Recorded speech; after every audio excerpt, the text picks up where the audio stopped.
Hey everyone, and welcome back to another video on Mana Sports Talk. In this video, I am interviewing Roosh Williams, the host of Nobel and Roosh Show on Ball's Life, and a big contributor on Rockets Twitter. Welcome, Roosh. Thank you for joining today.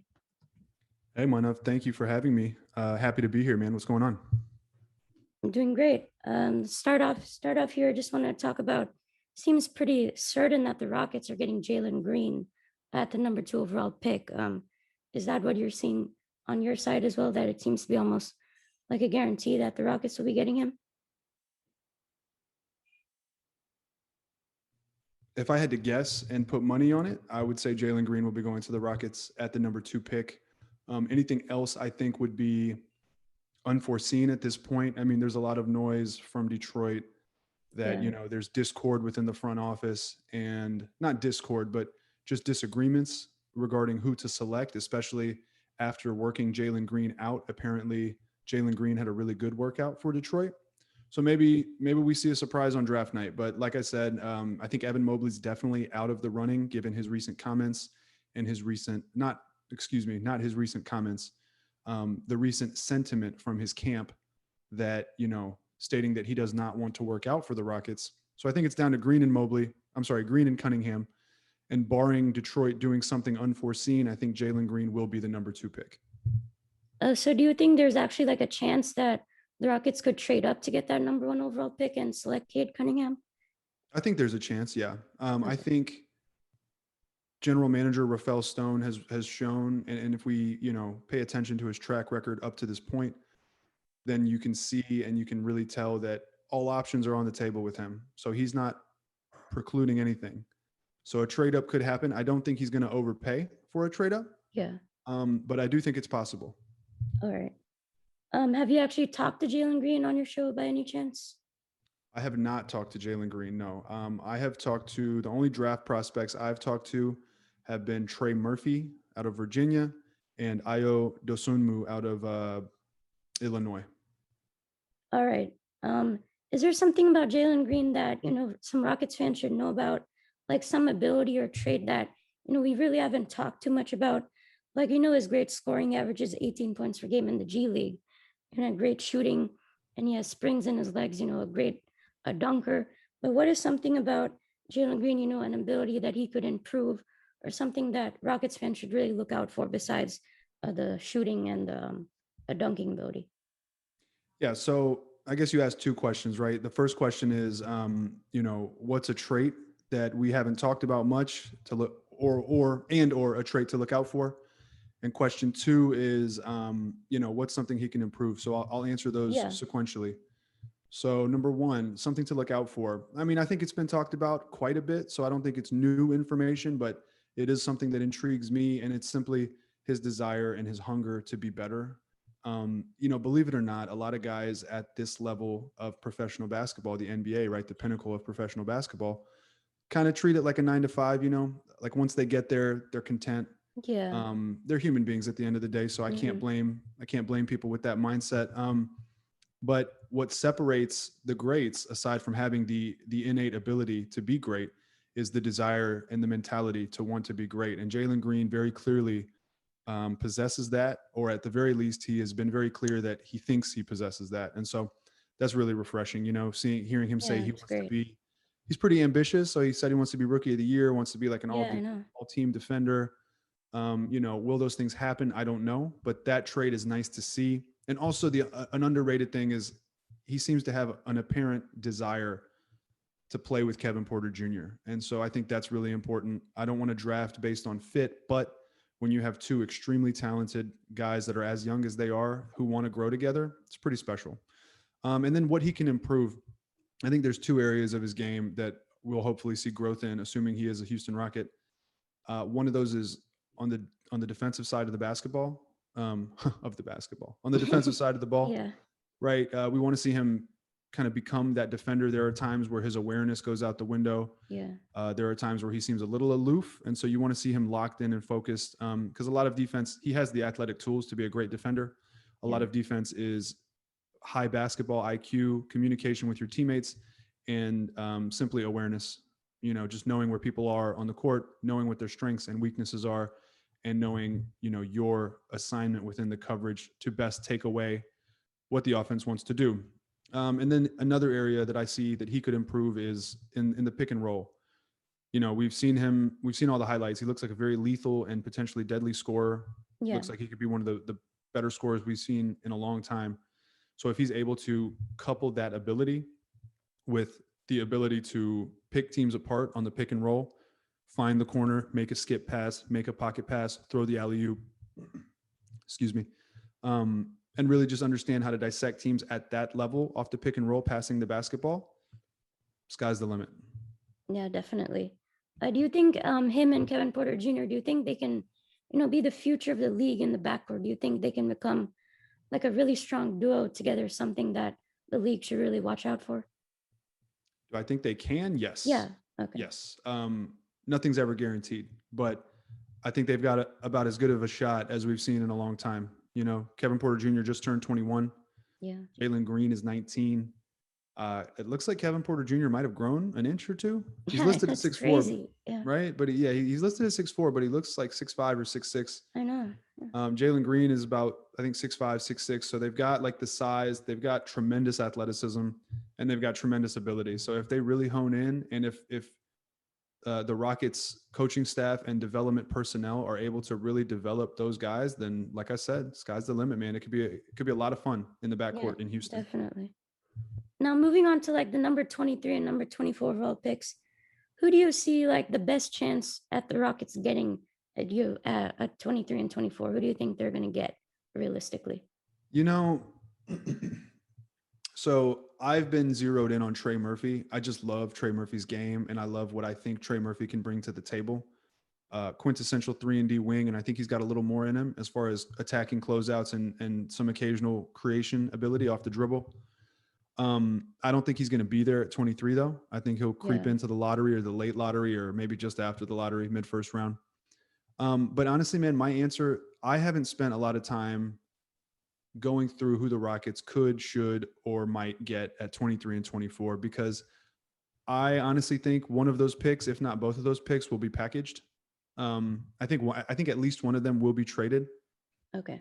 That's not sourced information. That's just my gut based on the rumors and the talks that we've seen. All right. So I have not gone down the rabbit hole of, who we're going to get. I see a lot of people throwing just a ton of different names. And that's kind of the idea, right?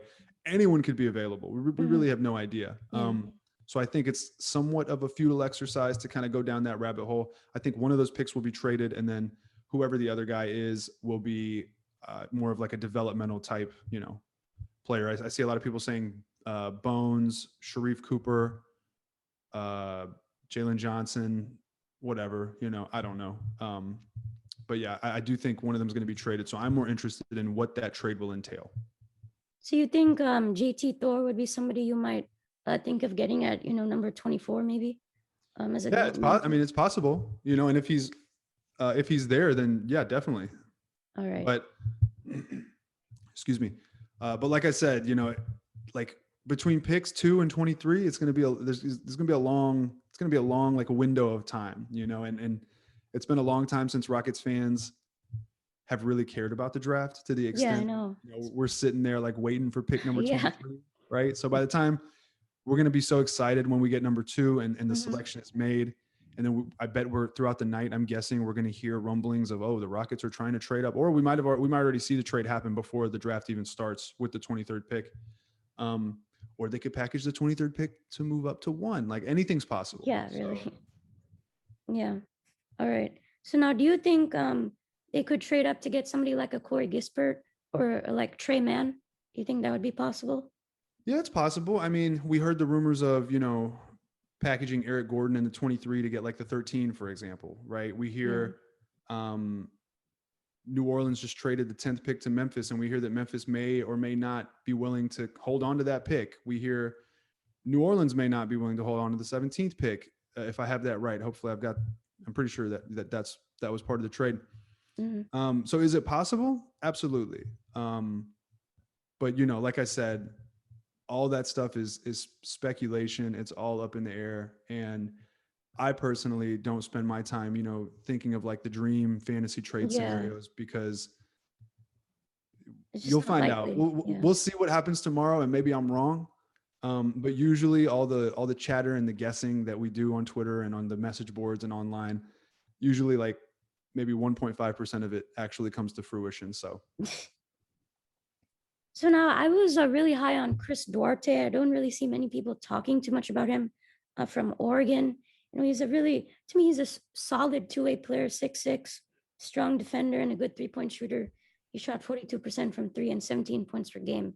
Haven't really seen much talk about him, specifically relating to the Rockets. Now, do you think they're just not interested in that kind of player, or do you think they can get him possibly? Would he be available?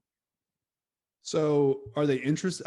Look, I truly believe that Rafael Stone's approach to this entire process is anything's on the table. Any option is open. So I would not say like that the Rockets approach is, oh, we're not interested in that type of player. I've seen a lot of interest from a lot of different teams, specifically from, when I say teams, I'm talking about their fan bases, specifically from Golden State, for example, with Chris Duarte. Yeah. So there's a very strong chance that Duarte's gone by the 23. Okay. I see. But again, I don't know. Anything could happen. Yeah, it's Now, could the Rockets trade up and try to take someone like that? Absolutely. And again, would they be interested in someone like that? I think absolutely. I think the Rockets are interested in anything and possibly everything. I think Rafael Stone's MO has been optionality, as we saw with the Harden trade, right? Instead of getting locked down to Karis LeVert, yeah, they tried to trade Karis LeVert, or they did trade Karis LeVert and Jared Allen, and they got Oladipo. Oladipo didn't work out. They traded yeah. Oladipo. They didn't want to be locked down to Ben Simmons, right? They're keeping all options open because the building of this team is so fluid right now that you're really only building around Kevin Porter Jr. and whoever that number 2 pick is. That's what I think. I think Kevin Porter Jr., Jayshawn Tate, KJ Martin, and whoever the number 2 pick is are like the mainstays moving forward. Personally, that's just my opinion. So you don't think Christian Wood would be like somebody the Rockets really want to keep and build around? I think he could be, but I do think that there's legitimacy to the rumors of him being shopped. Oh, all right. Now, what I is mean, something that you think in Christian Wood's game should be improved? Like, what is something that he should be working on during the off season? defense, defense, and getting to his spot in the mid range. He has the ability. Like we get stuck on talking about threes and layups, but a guy like Christian Wood has the ability to hit that Anthony Davis mid range shot. Yeah. It's just a matter of getting to his spot. He never looked comfortable getting to his spot in order to get that shot off. And so if he's able to kind of get his move down, get the comfortability, get the rhythm of how to get to that spot, I think he could be lethal with it. And then, like I already said, defense. I think beefing up and adding weight is it's a tricky thing to do because sometimes you can hamper your own abilities and throw your own rhythm off and your shooting mechanics and things like that. You can disrupt those when you do add weight. I don't know how old you are, Manav, but Tracy McGrady, back when he was with the Rockets, there was a summer where he put on like 10, 15 pounds of muscle, Oh, really? and all of his back injuries kind of started happening right after that. So I think his body responded poorly to doing that. And so, should Christian Wood beef up? I don't know, but does he need to improve his defense? Yes, especially if he's going to be playing, center, which remains to be seen. Yeah. I'm 17, by the way, just so you know. So, Okay, so 2004. So you would not remember that yeah, summer. I Okay. would not remember that kind of stuff. Yeah. And now talking about Kevin Porter Jr. now, what is something that you think he can improve on as well? Like I think for me, I would say really turning the ball over. He does have a tendency to really turn it over. Now, what is something do you think he can really improve? Would it be something defensively, do you think? I think the biggest area of improvement that the Rockets need to see from Kevin Porter Jr. is a development of the 3-point shot. He's got it. He's just got to hit it. I think he shot like Yeah. 31% or something like Yeah, it was that. pretty low actually. Yeah. Yeah, and I think he took like maybe 5 or 6 a game. I can't remember. I'm just guessing off the top of my head. But if he's able to shoot high volume, 5, 6 a game at around 35% or higher, then that's going to be huge because it's going to make him a 3-level scorer, and it's going to be the key that unlocks his ability to become one of the next great stars in the NBA, right? He can already score at the basket. He's very crafty and athletic. And in terms of finishing at the basket, he can finish above the rim frequently, which he does. He's got a really nice little step back mid range game.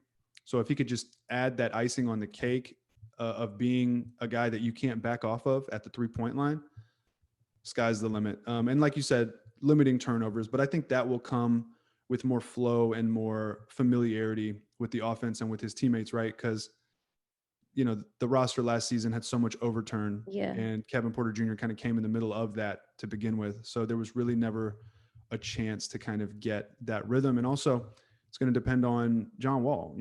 If he's sharing that backcourt with John Wall, it might be difficult for him to find that rhythm. Oh, so do you think they'll be trading John Wall, or is he going to be a person that they keep during this season? If I had to guess, I would guess that trading John Wall is something they would like to do, Yeah. but it's something that will probably be difficult. And so it's really going to be a matter of timing and circumstance. Is there interest in John Wall? Are the Knicks or the Clippers or the Heat actually interested in John Wall enough to trade for him? If not, do the Rockets decide to keep him and buy another year to see what they can do, or do they try to stretch him? I do think they want to move him, and I think Yeah. John Wall would probably also like to be moved, Hmm. but I think the logistics will be difficult. All right.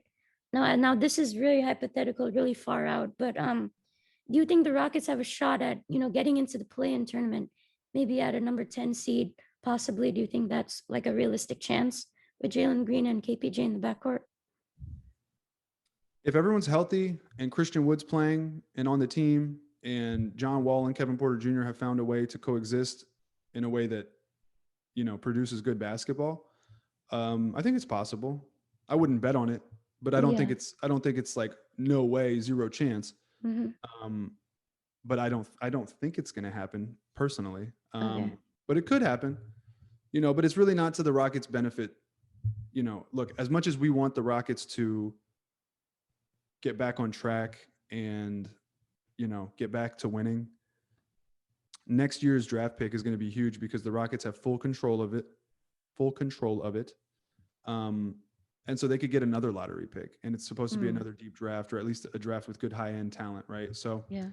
you know, it's going to be a process. So you're 17, so strap in for the rebuild, because that's unless we get lucky and things accelerate.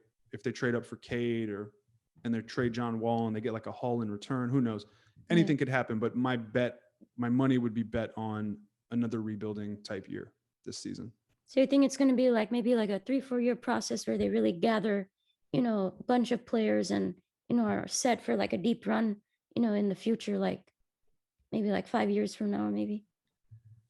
I don't know how many years it's going to take. I don't, but I don't think it's going to happen next year.